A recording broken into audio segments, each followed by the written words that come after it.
I am the wife of a porn addict, and it destroyed me. Plus, all updates. Porn is not some innocent pastime. Porn isn't something that doesn't hurt those we love. Porn is destructive, to yourself and to those that love you.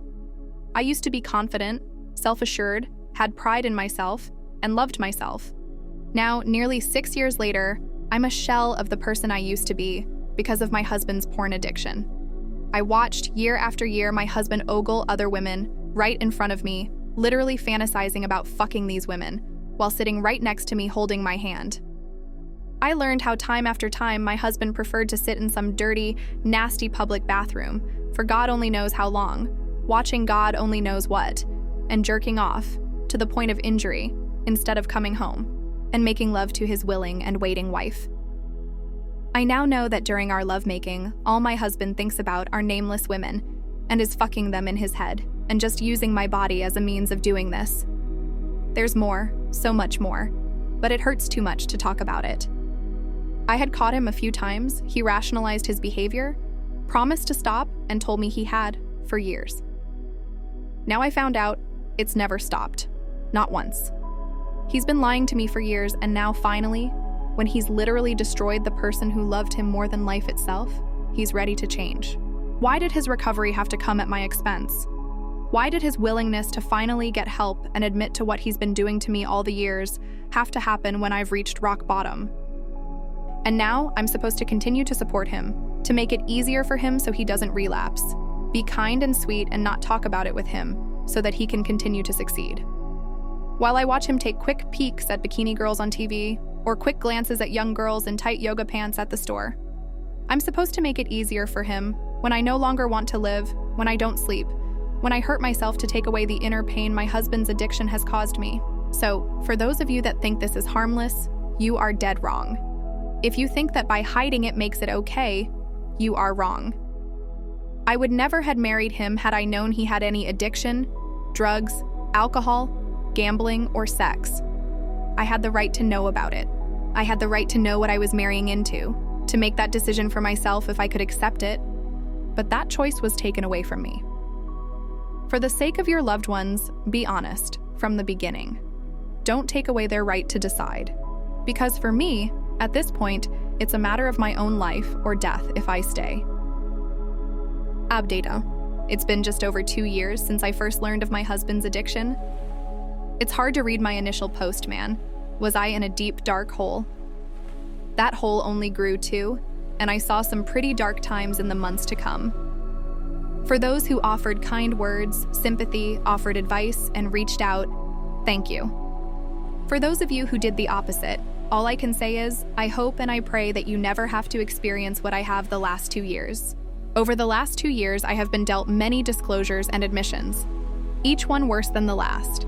What I thought was a pornography and masturbation addiction turned out to be far worse.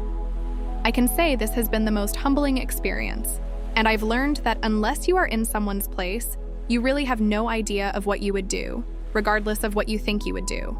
It's also been humiliating, degrading, tormenting, and isolating in ways that are unimaginable. Some will say I'm weak for staying as long as I have, but they are wrong. It takes great strength to wake up every day and face the same demons, and determination and grit to slay them every single day. Some days I wanted to die. Other days I wanted to run. Yet every day I chose to keep fighting, until I no longer felt like dying or running. For those of you who are struggling with this addiction, if there is anything I hope to gain out of all we've been through, all I have endured, it is this. Pornography is a drug, and a powerful one at that. It lures you in with the promise of pleasure and excitement, and when it is done with you, then what? You are alone, sitting in a dark room with nothing but the lights of a computer screen as a companion. Alone. Standing in a bathroom with your phone in your hand as your lover. Alone. Laid back on your sofa, staring at a frozen television screen after your video has ended. Alone. Then the shame comes. The shame of once again giving in to this temptation. The shame that you couldn't stop yourself yet again. The shame of your secret and that you chose fantasy over your partner. The one person who's there every day to support you, to love you, to live a life with, yet you seek sexual release behind his, her back. knowing they deserve better, knowing this is wrong. But it doesn't end there. No, pornography is not done with you yet. Erectile dysfunction. Viewing pornography that is progressively hardcore, or material you never dreamed you would view, or worst-case scenario. Illegal pornography, and I promise you, it will happen. Like any drug, you build a tolerance. Then, when fantasy isn't enough, you physically start acting out. Cheating, public masturbation, stalking, window peeping. The list goes on. Will porn be there to keep you warm at night? Will porn wrap its comforting arms around you when you are grieving a loss?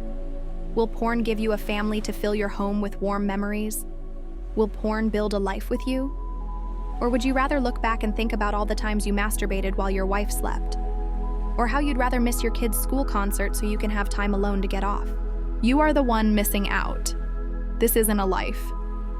You are at the mercy of pornography, and the price you pay is far more than you realize. You aren't just hurting yourself.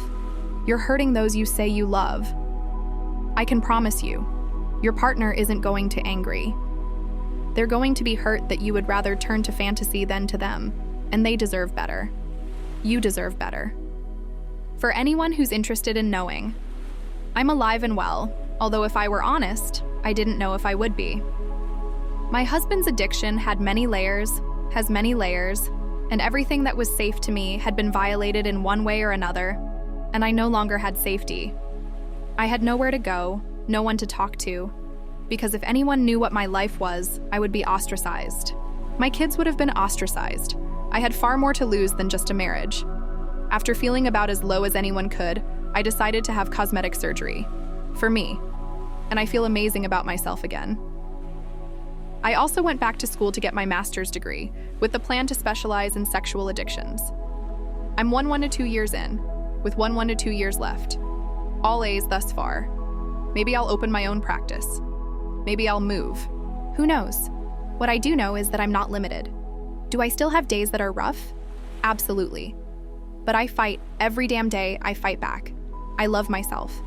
I love who I have become, and I have had to pay dearly for the person I am today. My last disclosure was 5 months ago, when I learned my husband was using his job to get entrance into women's homes and use their personal items for his pleasure. My advice to anyone, get cameras installed. He also went window peeping on the night of my birthday, 6 months ago. The next month, my husband entered treatment. Am I still married? Yes, but with very strong boundaries. I made him disclose his actions to his employer. He is no longer allowed to work alone, period. I have a tracking app so that I can make sure he's not frequenting public places to act out. He has an app that monitors his screen activity so that he cannot access pornography. He does not use credit cards so that he cannot purchase anything without me knowing. These were the conditions I made clear to him if we were to stay married, or he could leave at any time. He chose to stay. After inpatient treatment 1,000 miles away and $25,000 later, he recognizes now how ill he was, and he will always be an addict, and he never wants to go back to that place again. He is willing to do what he knows he needs to do to stop that from happening.